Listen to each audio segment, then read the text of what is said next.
Yes, ready, start. We are not going to acquire anything unless it comes in the way of our planning.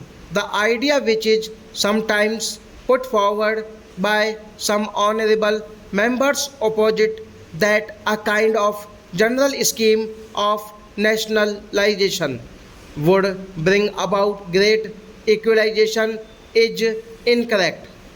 Drastic equalization in that way simply means equalization of the lowest stage of poverty. That is not good enough. We want to raise our country's standards and yet bring about this equalization so that we can go towards an egalitarian society. The whole idea of nationalization does not come into the picture at all, except that when planning requires that some strategic point which comes in its way should be taken possession of, the state should control it. Otherwise, the state should go ahead and build up new state plants. The public sector becomes bigger and more important and productive, letting the private sector advance simultaneously. If the public sector is eating into the private sector, there is no total advance, even though there might be some advantage from the social point of view. We shall only be losing our resources by shifting a factory from the private to the public sector. The House will forgive me if I often talk about atomic energy. I do that because I wish people to realize how the whole basis of our future industrial living pattern may be affected.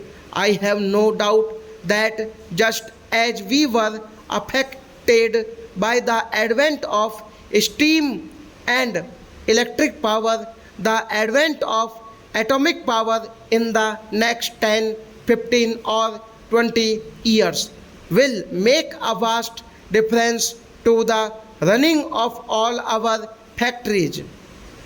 This is another reason why we should not go about wasting national resources in mere acquisition of property when we can build other plants which are more modern.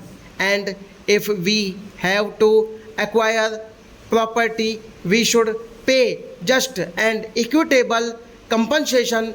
There may be many rich men owing these interests, but many of these large properties are limited liability companies with a large number of shareholders. We do not wish to deprive them. I therefore say again that all this apprehension is completely misplaced. It ignores not only existing conditions in India but the probable future line of advance. We talk about a socialist pattern of society, industrialization, the removing of unemployment, of higher standards, and so on. What is really necessary is somehow to activize and dynamize the base of the Indian social structure. I want to house to appreciate this phrase. No doubt there must be approaches from the top, but there has been too much activizing from the top layers to stop.